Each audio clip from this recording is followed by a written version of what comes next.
सबैजनालाई क्रिस्ट येशूको नाममा जय मसीह। परमेश्वरलाई धन्यवाद होस्। विशेष गरी हामी एउटा सानो सन्देशलाई हामी अध्ययन गर्नेछौँ। त्यसरी यो लकडाउनको समयमा जोरमा हरेक हप्ता केही न केही एउटा कुरालाई हामी अध्ययन गरिरहेको छौँ। यो परिस्थितिमा हामी आफ्नै घरभित्र बसे तापनि यदि हामी आफ्नै काममा होस्, व्यापारको क्षेत्रमा होस्, या हामी सेवाकायमा होस्, तर हामी परमेश्वरको नजिकतामा आउनको लागि परमेश्वर दिनुभएको मौकाको लागि परमेश्वरलाई धन्यवाद दिनेछौँ। हामी अध्ययन गर्नेछौँ पहिलो कोरिन्थी 10 अध्याय, 1 कोरिन्थी 10 अध्यायबाट केही कुराहरू अध्ययन गर्नेछौँ। जसरी हाम्रो दौडमा हामीलाई बाधा ल्याउने 4वटा कुराको बारेमा आज अध्ययन गर्नेछौँ। फेरि भन्छु, परमेश्वर तपाईको लागि मेरो लागि एउटा दौड राख्नु भएको छ। त्यो दौडको जब दौडलाई हामी पूरा गर्छौँ, जब आफ्नै प्रस्थानलाई हामी पूरा गर्छौँ, जब हाम्रो यात्रालाई हामी पूरा गर्छौँ, त्यसपछि मात्रै हामी आफ्नै निशानामा या परमेश्वर मेरो लागि भन्नुभएको प्रतिज्ञालाई हामी पाउन सक्छौँ। परमेश्वर भन्नुभएको प्रतिज्ञा यही नै हो, नयाँ करारमा अनन्त जीवन, तिमीहरूको लागि अनन्त जीवन दिनेछु भनेर परमेश्वर प्रतिज्ञा गर्नुभएको थियो। त्यो प्रतिज्ञालाई पाउनको लागि जरुर हामी सबैजना क्रिस्चियन समाजमा भएको हामी सबैजना बढी प्रयत्न गरिरहेका छौँ। आज हाम्रो अनन्त जीवनलाई पुग्ने निशानाबाट हामीलाई रोक्ने 4 प्रकारको बाधाहरूको बारेमा आज अध्ययन गर्न गइरहेको छौँ। हामी यो पुरानो करार नयाँ करारमा भएको हामीहरूको लागि एकदम महत्त्वपूर्ण कुरा छ। यो हामी एउटा वचनलाई आजको सन्देशको लागि हामी लिनेछौँ। हामी 1 कोरिन्थी 10 अध्याय त्यसमा 11, अब उदाहरणका निम्ति यी सबै कुराहरू तिनीहरूमाथि आइपरे र हाम्रै चेतावनीका निम्ति लेखिएको हुन्, जसमाथि संसारका अन्तहरू आइपुगेका छन्।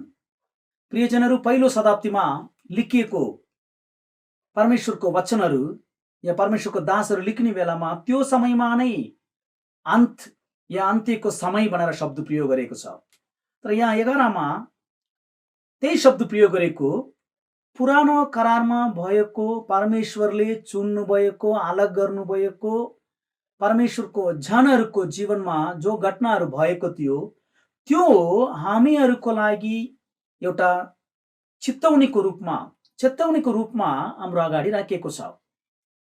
अब यसलाई हामी जरुर अध्ययन गर्नुपर्ने आवश्यकता छ, किनभने जसरी परमेश्वर मिश्र देश बन्नी पापको दासत्वबाट इस्राएलहरूलाई अलग गर्नु भएको थियो, यो कुरा हामीलाई जानकारी थियो। त्यसरी इस्राएलहरूलाई अलग गरेर परमेश्वर तिनीहरूको लागि एउटा प्रतिज्ञाको देशमा दिन्छु भनेर भन्नुभएको थियो। त्यसरी नै आज तपाईलाई मलाई परमेश्वर अलग गर्नुभयो, पापको संसारबाट, पापको दासत्वबाट परमेश्वर हामीलाई अलग गरेर हामीहरूको लागि पनि परमेश्वर एउटा प्रतिज्ञाको वचन दिनुभएको छ।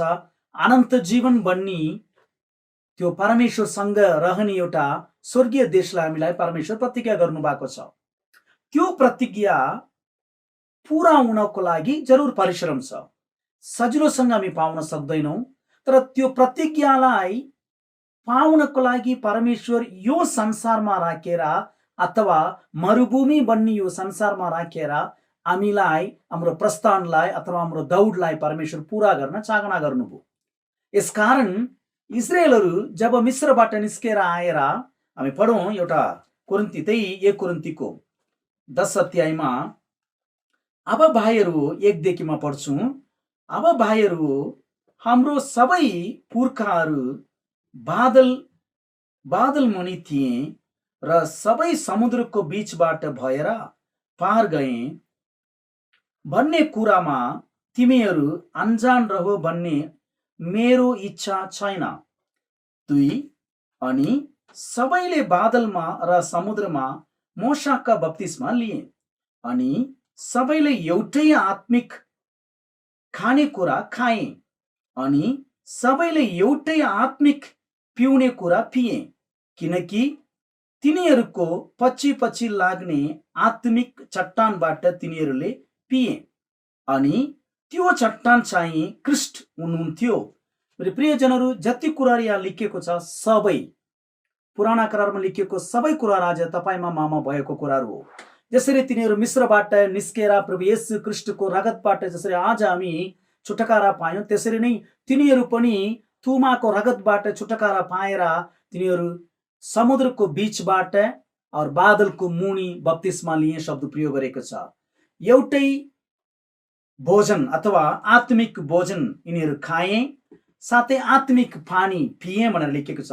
यो सबै आज हाम्रो लागि पनि उपयुक्त छ भन्नाले जसरी तपाईमा येशू ख्रीष्टको रगतबाट छुटकारा पाएर पानीको बप्तिस्मा लिएर त्यसपछि पवित्र आत्माको बप्तिस्मा लिएर हामी पनि प्रतिदिन परमेश्वर हामीलाई दिनुभएको मन्ना, यो स्वर्गीय मन्ना अथवा परमेश्वरको वचनलाई प्रतिदिन हामी पाइरहेका छौँ। पवित्र आत्माको पानी अथवा हामी सधैँ त्यो पानीलाई पिइरहेको छौँ हामी। त्यसरी नै पुराना करारमा इजरायल मानिसहरू हुनुहुन्थ्यो, परमेश्वर सबै कुराहरू उहाँहरूलाई गर्नुभएको थियो। अब हेर्नुहोस् 5 मा के लेखेको छ, एकदम महत्त्वपूर्ण शब्द 5, तर तिनीहरू मध्ये धेरैसँग परमेश्वर खुसी हुनु भएन।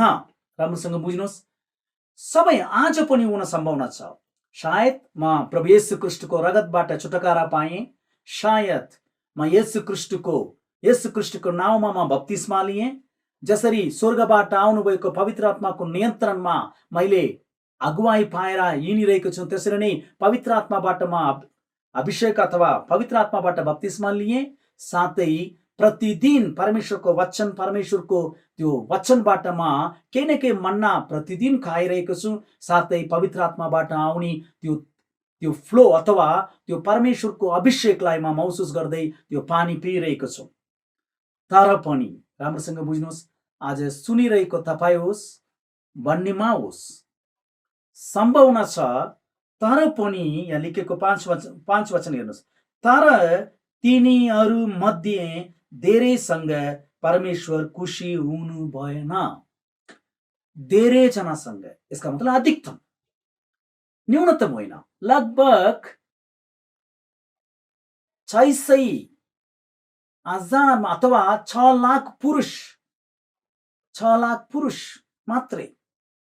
प्रियजनहरू, अब धेरैजनासँग परमेश्वर प्रसन्न हुन सकेन, प्रसन्न हुनु भएन भनेर लेखेको छ। आज अधिकतम क्रिस्चियन समाजमा भएको तपाईहरूबाट मबाट परमेश्वर प्रसन्न हुन सकेन या हुन सकिरहेको छैन। यसकारणले यो वचनलाई तपाईको अगाडि राखेको छु म। सायद हुन सक्छ आज विश्वभरि महामारी कारणले क्रिस्चियन समाजमा पनि धेरै तनाव छ। धेरै व्यक्तिहरू आज यो महामारी कारणले धेरै क्रिस्चियन समाजमा भएको क्रिस्चियनहरू पनि या पास्टर अथवा विश्वासहरू पनि यो पीडितमा आज मरेको अवस्थामा पनि थियो, आजै पीडितमा पनि थियो। तर परमेश्वरको अनुमति बिना कुनै पनि कुराहरू तपाईमाथि मामाथि हुँदैन, यो पक्का छ। यदि मेरो मृत्यु आज आओस् या भोलि आओस्, तर मेरो दौडलाई म कसरी पूरा गर्नुपर्छ, परमेश्वरको शर्त के छ, परमेश्वरले छागना गर्नुभएको कुराहरू के छ, यही नै आज तपाईहरुको अगाडि राख्न चाहन्छु। यिनीहरूसँग किन परमेश्वर प्रसन्न हुन सकेन, कारण के छ? 4 वटा बाधाको बारेमा या 4 वटा इजरायलहरू आफ्नो निशानामा पुग्न नसक्ने तरिकाले रोकिएको या पतन हुनको लागि समस्या पारेको 4 वटा पापहरू। मेरो प्रिय, राम्रोसँग बुझ्नुहोस्। प्रभुको इच्छा भयो भने म लगातार 4 वटा कुरालाई तपाईलाई संक्षेपमा भन्न कोसिस गर्छु। विस्तार रूपमा समय छैन, तर संक्षेपमा तपाईको अगाडि राख्छु। म फेरि भन्छु, राम्रोसँग बुझ्नुहोस्। हुन सक्छ तपाई म प्रभु येशू ख्रिस्टको रगतको द्वारा, उहाँको बलिको द्वारा हामी पापको संसारबाट या पापको हिलोबाट पापबाट छुटकारा पाएर येशूको नाउँमा हामी बप्तिस्मा लियौं। सायद हामी पवित्र आत्माको अभिषेक, पवित्र आत्माबाट हामी बप्तिस्मा पायौं। साथै हामी प्रभु येशू ख्रिस्टबाट आउने वचन जो मन्ना हामी प्रतिदिन पाइरहेको छौं। प्रियजनहरू, सम्भावना छ तपाईसँग पनि मसँग पनि परमेश्वर प्रसन्न हुन नसक्ने कुराहरू हामी भित्र हुन सकिन्छ। आज हामी प्रष्ट तरिकाले यस कुरालाई आत्मिक विचारले हामी अध्ययन गर्नेछौँ। पहिलो बाधा, मेरो प्रियजनहरू, म तपाईको अगाडि राख्छु। पहिलो बाधा त्यही अध्यायमा 1 कोरिन्थी 10 अध्याय हामी 7 पढ्छौं। तिमीहरू मूर्ति पूजक नबन, जसरी तिनीहरू मध्ये कतिजना भने जस्तो लेखिएको छ। मेरो प्रियजनहरू, पहिलो बाधा या पहिलो पाप, सायद हामी मूर्ति पूजा गर्दैनौं। तर यहाँ लेखिएको शब्दलाई राम्रोसँग बुझ्नुहोस्। यहाँ के लेखेको छ हेर्नुहोस्। पहिलो बाधा, तिमीहरू 7 नम्बर, मूर्ति पूजक नबन, जसरी तिनीहरू मध्ये कतिजना भने जस्तो लेखिएको छ। म अगाडि नै भनिसकेँ, 11 वचन हाम्रो लागि चेतावनी। यस कारणले सबै कुराहरू आत्मिक सेन्समा हामी हेरौँ। जरुर हामी नयाँ करारको विश्वासीहरू, तपाईँ होस् म होस्, सिधै हामी मूर्तिलाई राखेर पुज्दैनौँ। तर यहाँ के लेखेको छ भने यस कुरालाई एजेकियल पुस्तकमा राम्रोसँग शब्द प्रयोग गरेको छ। त्यो वचनलाई मात्र तपाईको अगाडि राख्छु। एजेकियलको पुस्तक 14 अध्यायको 4 मा लेखेको शब्दलाई म पढ्छु। यस कारण, म फेरि भन्छु, एजेकियलको पुस्तक 14 अध्यायको 4, यस कारण तिनीहरूसँग बोल र तिनीहरूलाई भन्, प्रभु यहोवा यसो भन्नुहुन्छ, इजरायलको घरानाको हरेक मानिस जसले आफ्नो हृदयमा आफ्ना मूर्तिहरू बसाल्छन्, आफ्नो अधर्मिकको ठेस लाग्ने कुरा आफ्नो सम्मुखमा राख्छन्। मेरो प्रियजन, राम्रोसँग बुझ्नुहोस्। म आज भन्न चाहन्छु तपाईलाई, पुराना करारमा लेखिएको शब्द हो यो। यहाँ शब्द के छ भने तिनीहरूसँग बोल र तिनीहरूलाई भन, प्रभु यहोवा यसो भन्नुहुन्छ, इजरायलको घरानाको हरेक मानिस, इजरायल भन्नाले हामी आत्मिक इजरायल, हरेक मानिस जसले आफ्नो हृदयमा आफ्ना मूर्तिहरू बसाल्छन्। मेरो प्रियजनहरू, हृदयमा राखेको मूर्ति। अर्को एउटा वचन तपाईको अगाडि राख्छु। युगन्नाको पुस्तक 1 युगन्ना, अझै हेर्नुहोस्। यहाँ युगन्ना जब सल्लाह दिने बेलामा र शब्द राम्रोसँग प्रयोग गरेको छ। 1 युगन्नाको पुस्तक, त्यसमा 5 अध्याय, 1 युगन्ना 5 अध्याय, अन्तिम वचन, 5 अध्यायको अन्तिम 21, ए साना नानीहरू हो, आफूलाई मूर्तिहरूबाट जोगाएर राख। अब युगन्नाले सानो बालकहरू बनाले खोलाई भन्नुभएको थियो, सानो नानीहरू बनाले खोलाई भन्नुभएको थियो। यहाँ मण्डलीको लागि चिठी लेख्ने युगन्नाले पहिलो शताब्दीमा आफ्नो वृद्ध अवस्थामा युगन्नाले लेखिएको चिठीमा मण्डलीमा लेखिएको चिठी, मण्डलीको लागि लेखिएको चिठी हो यो। यसका अर्थ यही नै हो, हामी परमेश्वर बाहेक कुनै कुराको लागि बढी प्रथमता हामी दिन्छौँ भने त्यही नै मूर्ति हो। राम्रोसँग बुझ्नुहोस् मेरो प्रियजनहरू। हुन सक्छ पैसा, हुन सक्छ हामी कुनै लालसा, हाम्रो हुन सक्छ हाम्रो छोराछोरीहरू, हुन सक्छ आमा बुवाहरू, या श्रीमती या श्रीमान। मेरो प्रियजनहरू, या बॉयफ्रेन्ड या गर्लफ्रेन्ड कोही पनि हुन सकिन्छ। यदि तपाईले आफ्नै हृदयमा, म फेरि भन्छु मेरो प्रियजनहरू, आफ्नै हृदयमा कुनै पनि परमेश्वरलाई दिनुपर्ने ठाउँ अरू कसैलाई, अरू कुनै थोकलाई यदि तपाईले दिनुभएको थियो भने त्यही नै मूर्ति हो, त्यही नै मूर्ति हो। जब येशू पत्रुसलाई सोध्ने बेलामा यो शब्द सोध्नु भएको थियो, यूहन्ना सुसमाचार 21 अध्यायमा, ए पत्रुस, के यिनीहरूभन्दा, यो थोकहरूभन्दा तिमी मलाई बढी प्रेम गर्छौ?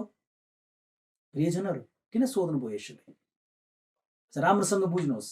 हामी सोध्छौँ मूर्ति बनिसकेपछि हामी मूर्ति पूजा गर्दैनौँ भनेर हामी सोध्छौँ। होइन, यहाँ लेखिएको शब्द यही नै हो। मण्डलीको लागि यूहन्ना लेख्ने बेलामा शब्द प्रयोग गरेको, परमेश्वर एजेकियलमा लेख्ने बेलामा अथवा भन्ने बेलामा शब्द प्रयोग गर्नु भएको थियो। ए मानिसको छोरो, भन, इजरायलमा भएको सबै मानिसहरू आफ्नै हृदयमा मूर्तिलाई राखेको छ। मेरो प्रियजनहरू, आज म भन्छु, कृपया तपाईमा कुनै पनि आफ्नै लालसा हुन सकिन्छ, आफ्नै कुनै लोभ हुन सकिन्छ, या आफ्नै छोराछोरीहरू हुन सकिन्छ, आफ्नै श्रीमती श्रीमान या आफन्तहरू, या तपाईको कुनै पनि, म भन्छु तपाईको बॉयफ्रेन्ड पनि हुन सकिन्छ, गर्लफ्रेन्ड पनि हुन सकिन्छ, या तपाईको पढाइ पनि हुन सकिन्छ, या तपाईको इज्जत मान सम्मान पनि तपाई आफ्नै हृदयमा मूर्ति जस्तै राख्न सकिन्छ। मलाई जानकारी छ धेरै व्यक्तिहरू, मेरो अनुभवमा म भनिरहेको छु, बढी बढी आफ्नै मान मर्यादा पाउने ठाउँमा मात्र तिनीहरू जान्छन्। आफ्नै इज्जतलाई गुमाउन चाहना गर्दैन, एकदम त्यसको लागि बढी प्रथमता दिन्छन्। कसैले येशूलाई त्याग्नु भएको छ केटाको लागि, केटीको कारणले। प्रियजनहरू, पैसाको कारणले, धन सम्पत्तिको कारणले येशूलाई छोडिदिनु भयो धेरै व्यक्तिहरू। यसका अर्थ के छ भने येशूभन्दा प्रथमता मूर्ति, आफ्नै भित्र राखेको लालसा, लोभ। आज म भन्छु मेरो प्रियजन, कहिले पनि नबिर्सनुहोस्, पहिलो बाधा, यदि तपाईले परमेश्वर तपाईलाई प्रतिज्ञा गर्नुभएको जो अनन्त जीवनमा भागीदारी हुनको लागि तपाईको यात्रामा, प्रस्थानमा तपाईलाई रोक्ने या तपाईलाई समस्यामा पार्ने, त्यो निशानाबाट तपाईलाई वञ्चित गराउने पहिलो पाप या बाधा मूर्ति पूजा, अथवा यसका अर्थ यही नै हो, म राखिएको मूर्तिलाई पूज्छु, म मान्यता दिन्छु। यसका अर्थ यही नै हो, मूर्ति पूजा भन्ने अर्थ यही नै हो। मेरा प्रियजनहरू, आज राम्रोसँग विचार गर्नुहोस्। आज म तपाईलाई एउटा अनुरोध गर्दछु, मेरो बिन्ती, कहिले पनि नबिर्सनुहोस्, आफ्नै जीवनमा प्रभु येशू बाहेक कसैलाई, कुनै थोकलाई मूर्तिको रूपमा नराख्नुहोस्, त्यो तपाईलाई बाधा दिन्छ। नम्बर 2, दोस्रो बाधा 8 नम्बरमा, हामी विपचार नगरौं जसरी तिनीहरू मध्ये कतिले गरे। प्रियजनहरू, दोस्रो बाधा विपचार शब्द जरुर यहाँ पनि हामी जसरी पहिलो बाधा हामी पढेको थियौं, संसारिक मानिसहरू मूर्ति पूजा गर्छन् तर हामी गर्दैनौं। तर मैले तपाईलाई आत्मिक सेन्समा वचन कोड गरेर देखाएँ। अब यहाँ पनि यो पनि आत्मिक सेन्समा लेखिएको छ, जरुर हामी सायद अधिकतम हामी व्यभिचार गर्दैनौं, तर धेरै व्यक्तिहरूको विचारहरू यही नै हो। व्यभिचार बनिसकेपछि एउटा मात्र दिमागमा आउँछ, जो शारीरिक सम्बन्धको बारेमा सोचेर त्यही व्यभिचार भनेर हामी सोच्छौं। तर बाइबलमा अर्को एउटा कुरा पनि लेखिएको छ, म तपाईको अगाडि त्यस कुरालाई पनि राख्छु। याकुबको पुस्तक, प्रियजनहरू राम्रोसँग बुझ्नुहोस्, याकुबको पुस्तक 4 अध्याय हेर्नुहोस्, कति राम्रोसँग यहाँ लेखिएको छ। याकुबले राम्रो शब्द प्रयोग गरेको छ। याकुबको पुस्तक 4 अध्याय 4 को 4 मा प्रष्ट पारिएको शब्दलाई म पढ्छु। हे विपचारी र विपचारिणीहरू हो, संसारको मित्रता चाहिँ परमेश्वरको शत्रुता हो भनी के तिमीहरू जान्दैनौ? यसकारण जो संसारको मित्र हुन चाहन्छ उसले आफूलाई परमेश्वरको शत्रु बनाउँछ। भ्रष्ट पारिएको शब्द हेर्नुहोस् यहाँ। हामी कहिले कहिले सोध्छौँ संसारको मित्रता, यहाँ विभचार भनेर शब्द प्रयोग गरेको छ। अर्थ के छ यसको? मेरो सम्बन्ध येशूसँग पनि, मेरो सम्बन्ध संसारसँग पनि, यसकारणले विभचार। मेरो सम्बन्ध एकजनासँग मात्र हुनुपर्छ, यसकारणले यसलाई विभचार शब्द प्रयोग गरेको। मेरो सम्बन्ध मेरो श्रीमतीसँग, मेरो सम्बन्ध मेरो श्रीमानसँग, एकजनासँग। अब यहाँ लेखिएको शब्द के छ भने मेरो सम्बन्ध येशूसँग पनि छ, साथै मेरो सम्बन्ध संसारसँग पनि छ। मेरो मित्रता येशूसँग पनि छ, मेरो मित्रता संसारसँग पनि छ। यसकारणले यो शब्द प्रयोग गरेको विभचार विभचारिणी भनेर। कहिले कहिले हामी शारीरिक सम्बन्धलाई मात्र सोचेर बस्छौँ, तर यो ठाउँमा हामी धेरै ठाउँमा पतन भएको छौँ। हामी पतन भएको थियो। हामी बढी संसारलाई हामी बढी माया गर्छौँ, संसारलाई बढी हामी मित्र बनाउन कोसिस गर्छौँ। सेवा गर्ने सेवकहरू होस्, विश्वासीहरू होस्, संसारलाई कहिले कहिले मित्रता बनाउन कोसिस गर्छौँ। मित्रता बनाउनु पर्छ। येशूको खातिर मित्रता बनाउनुहोस्, येशूमा मित्रता बनाउनुहोस्, येशू बिना मित्रता होइन। हेर्नुहोस्, तर यो शब्द किन संसारको मित्रता परमेश्वरको शत्रुता भनेर लेखिएको छ? यस कुरालाई अझै राम्रोसँग पहिलो युहन्ना 1 अध्यायमा अझै राम्रोसँग प्रश्न पारिएको छ। म भन्छु, राम्रोसँग बुझ्नुहोस्। 1 युहन्ना 2 अध्याय, 1 युहन्ना 2 अध्याय, यसमा धेरै राम्रो शब्द प्रयोग गरेको छ। त्यो शब्दलाई तपाईको अगाडि राख्छु। म 15 देखि म पढ्छु, 2 अध्यायको 15 देखि पढ्छु। संसारलाई प्रेम नगर, न त संसारमा भएका कुराहरूलाई नै। कसैले संसारलाई प्रेम गर्छ भने पिताको प्रेम त्यसमा हुँदैन। छोरा, किनकि संसारमा भएका सबै कुराहरू शरीरको अभिलाषा। अब हेर्नु, संसारमा भएको कुराहरू के छ? किन संसारको मित्रता हुँदैन भनेर याकुबले भनेको? आज यहाँ प्रश्न पारिएको छ, शरीरको अभिलाषा, आँखाको अभिलाषा र जीवनको सेखी पिताबाटको होइन तर संसारबाटको हो। अनि संसार बिति जान्छ र त्यसको अभिलाषा पनि, तर जसले परमेश्वरको इच्छा पालना गर्छ ऊ सदा सर्वदा रहन्छ। मेरो प्रियजनहरू, युहन्ना लेख्ने बेलामा प्रश्न पारेको छ, किन संसारसँग मित्रता बनाउन मिल्दैन? किन संसारसँग हामी सम्बन्ध बढी राख्न मिल्दैन? हेर्नु, शब्द प्रयोग गरेको छ, संसारसँग सम्बन्ध नराख्नुहोस् भनेर अर्थ होइन यसको। यहाँ लेखेको शब्द हेर्नुहोस्, म भन्छु, संसारलाई प्रेम नगर, न त संसारमा भएको कुराहरूलाई नै। कसैले संसारलाई प्रेम गर्छ भने पिताको प्रेम त्यसमा हुँदैन।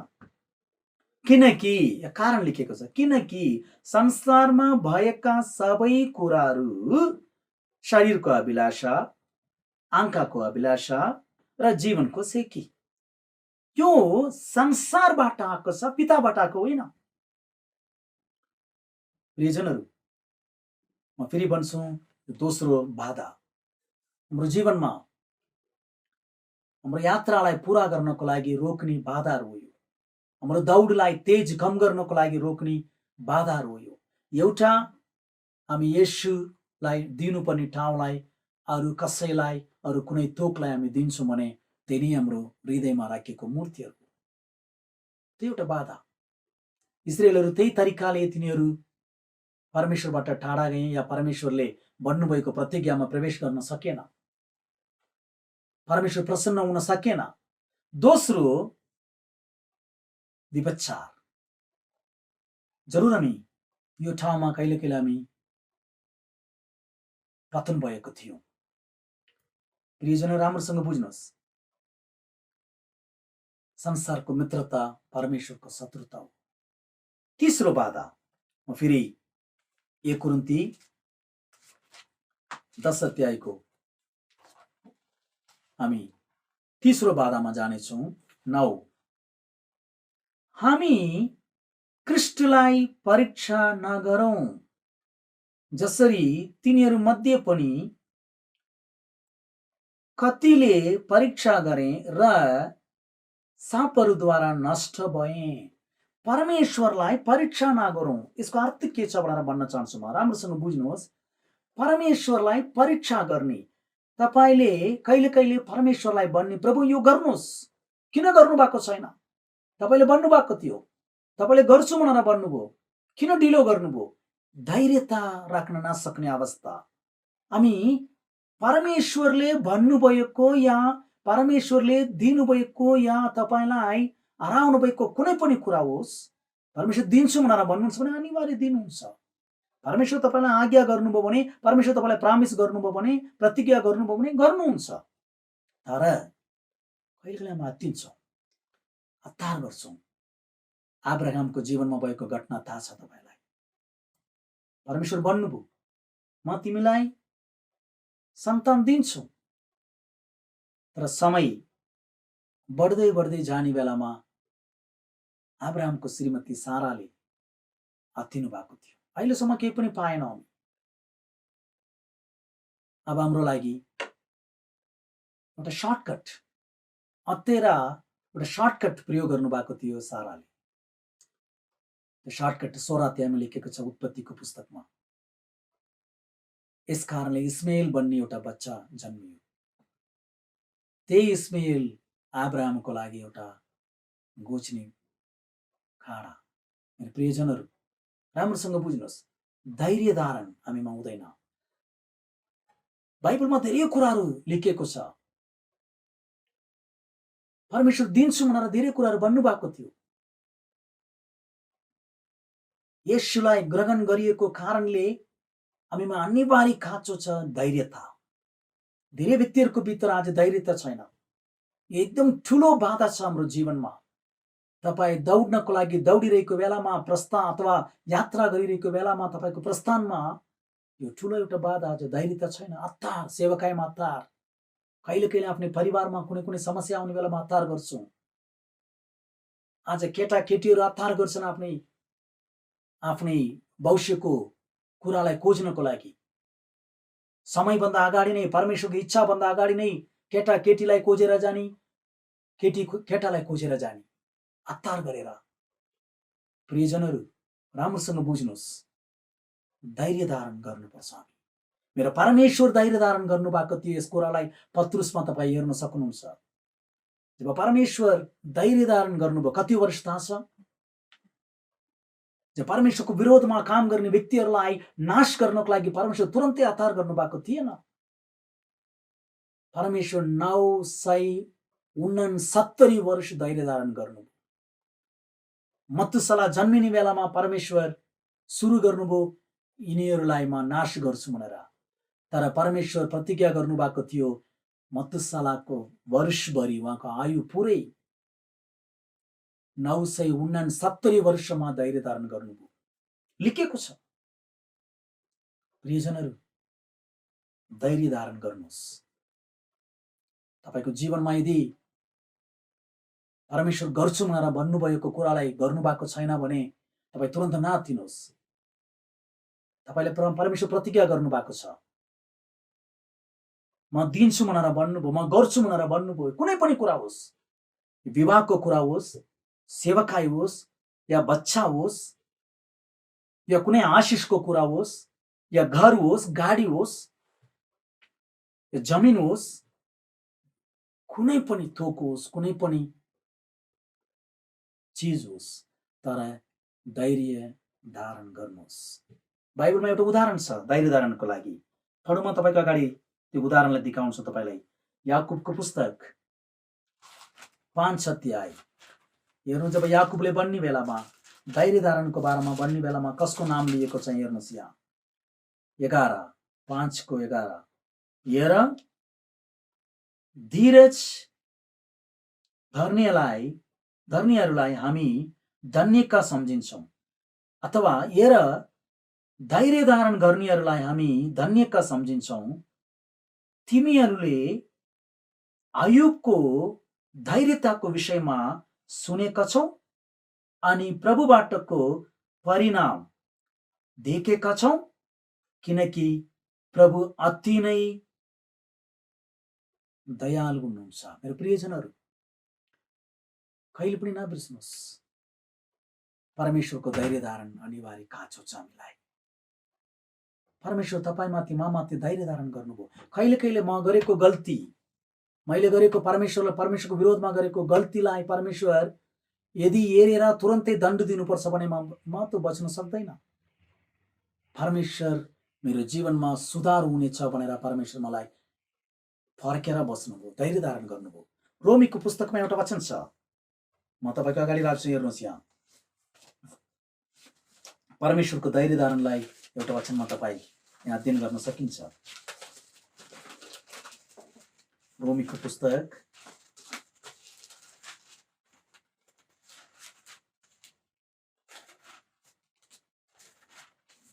2 अध्याय, रोमी 2 अध्याय 4, रोमीको 2:4 हेर्नुहोस्। एकदम महत्त्वपूर्ण शब्द प्रयोग गरेको छ यहाँ। त्यो शब्दलाई मात्र म तपाईँको अगाडि राख्छु। 2:4, परमेश्वरका दयालु तिमीलाई, यहाँ हेर्नुहोस् कसरी डोर्याउँछ भनेर यहाँ लेखेको छ, पश्चातापतिर डोर्याउँछ। परमेश्वरको दयालु तिमीलाई पश्चातापतिर डोर्याउँछ, यो नजानिकन के तिमी उहाँका कृपा, सहनशीलता र धीरज रूपी धनलाई तुच्छ ठान्छौ। प्रियजनहरू, परमेश्वरको दयालु धैर्यता, धीरज हामीलाई पश्चातापमा डोर्याउँछ। परमेश्वर अहिलेसम्म चुपचाप बस्ने कारण के छ? यदि मैले गरेको गल्ती, मैले गरेको भुल परमेश्वर तुरन्तै दण्ड दिनुहुन्छ भने म त आज बस्न सक्दिन, तपाईँ बस्न सक्नुहुन्न आज।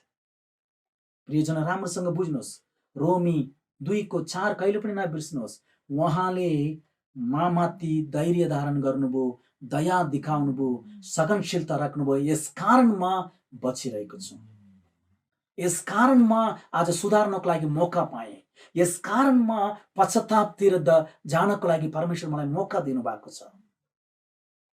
प्रियजनहरू, कहिले पनि नबिर्सनुहोस्, एकदम महत्त्वपूर्ण शब्द छ, धैर्य धारण राख्नुहोस्, धीरज राख्नुहोस्। आफ्नो जीवनमा परमेश्वर तपाईँले गर्नु बेलामा गर्नुहुन्छ, यदि गर्नुभएको छैन भने चुपचाप बस्नुहोस्, तपाईँको भलाइको लागि, मेरो भलाइको लागि। तीसरो नम्बर, लास्ट वान, अन्तिम, कोरिन्थी 10 अध्यायको 10, तिमीहरू गणगण नगर जसरी तिनीहरू मध्ये पनि कतिले गणगण गरे र नष्ट भए। प्रियजनहरू, अन्तिम शब्द गणगण। जब हाम्रो खाँचो पर्ने बेलामा, खाँचो पुरा हुँदैन, तब गणगण गर्छु। जब मेरो श्रीमतीबाट मैले प्रतीक्षा गर्छु, मेरो श्रीमतीले मेरो प्रतीक्षालाई पुरा गर्न सक्दैन, गणगण। आमा बुवाबाट म प्रतीक्षा गर्छु, मेरो आमा बुवाले गरेन, गणगण। मेरो छोराछोरीबाट म मेरो खाँचो पुरा गर्न खोज्छु म, तर खाँचो पुरा भएन, गणगण। मेरो अगुवाहरूबाट, मेरो विश्वासहरूबाट। प्रियजनहरू, गणगण एकदम डेन्जर पाप छ। यो 4वटा कुरा एकदम डेन्जर हाम्रो जीवनमा। गणगण नगर्नुहोस्। मेरो खाँचो पुरा हुन्छ भने धन्यवाद, पुरा भएन धन्यवाद। मेरो प्रतीक्षा पुरा हुन्छ भने त ठिकै छ, छैन भने धन्यवाद। मेरो प्रियजनहरू, कहिले पनि नबिर्सनुहोस्, मैले संक्षेपमा एउटा कुरालाई तपाईँको अगाडि राखेँ। जसरी इजरायल मानिसहरू आफ्नो जीवनमा तपाईँ जस्तै म जस्तै यिनीहरू छुटकारा पाएर मरुभूमि भन्ने यात्रामा सुरु गरेको थियो, सुरु गर्दा तिनीहरू लगभग 25 लाखदेखि 28 लाखसम्म मानिसहरू हुनुहुन्थ्यो, 6 लाख पुरुष मात्रै। तर तिनीहरूमा धेरैजनासँग परमेश्वर प्रसन्न हुन सकेन। कारण 4वटा कारण। जरुर तिनीहरू बप्तिस्मा लियो, पवित्र आत्माको अभिषेक पायो, स्वर्गीय मन्ना खायो, परमेश्वरको वचन अभिषेकमा यिनीहरू सधैँ हिँडिरहेको थियो, बादलबाट अगुवाई पाए यिनीहरू, पनि सकेन। किन मेरो प्रियजनहरू? 4वटा बाधा। एउटा, परमेश्वरको लागि दिने प्रथम ठाउँलाई अरू कुनै थोक कुनै चिजको लागि नदिनुहोस्। मूर्ति नबनाउनुहोस्, मूर्ति नबनाउनुहोस्। नम्बर 2, मेरो जीवनमा संसारको लागि पनि ठाउँ, मित्रता, परमेश्वरलाई पनि मित्रता भनेर नबनाऊ। संसारको थोक या कुनै पनि कुरा होस्, संसारबाट बनिएको कुनै पनि कुरा होस्, यो मेरो लागि उचित होइन। अथवा शरीरको अभिलाषा, आँखाको अभिलाषा, जीवनको सेखी, यो परमेश्वरबाट होइन, संसारबाट आएको। म दुवैजनालाई प्रेम गर्न सक्दैन, एउटालाई मात्र गर्न सक्छु। यस कारणले दुईटालाई म प्रेम गर्छु भने त्यो मेरो लागि ठिक छैन। और तीसरो, धैर्य धारण राख्नुहोस्। परमेश्वर तपाईलाई सहायता गर्नुहुन्छ। अन्तिम गणगण नगर्नुहोस्। परमेश्वर जरुर हामीलाई आशिष दिनुहुन्छ। आउनुहोस् एउटा सानो प्रार्थना गरेर हामी यो संगतिलाई सिद्ध्याउनेछौँ। स्वर्गीय पिता, धन्यवाद दिन्छु राजा सुन्दर समयको लागि। अनुग्रह गर्नुहोस् प्रभु, हाम्रो निशानामा पुग्नको लागि हामीलाई रोक्ने, हामीलाई लडाउने पापहरूको बारेमा हामी अध्ययन गरेको छौँ। प्रभु, हामीलाई सहायता गर्नुहोस्। तपाईँ बाहेक अरू कुनै मूर्तिलाई हामी भित्र राख्दैनौँ राजा। जरुर हामीमा प्रभु, हामी संसारसँग पनि मित्रता, तपाईसँग पनि मित्रता हामी राख्न सक्दैनौँ। हामी तपाईसँग मात्र हामी मित्रता राख्छौँ। जरुर हामी धैर्य धारण गर्छौँ राजा। कुनै कुराको लागि हत्तेर हामी अप्ठ्यारो परिस्थितिमा हामी जान्दैनौँ। साथै हामी प्रार्थना गर्छौँ राजा, गणगण गरेर होइन राजा, तपाईमाथि भरोसा राखेर हामी अगाडि बढ्छौँ।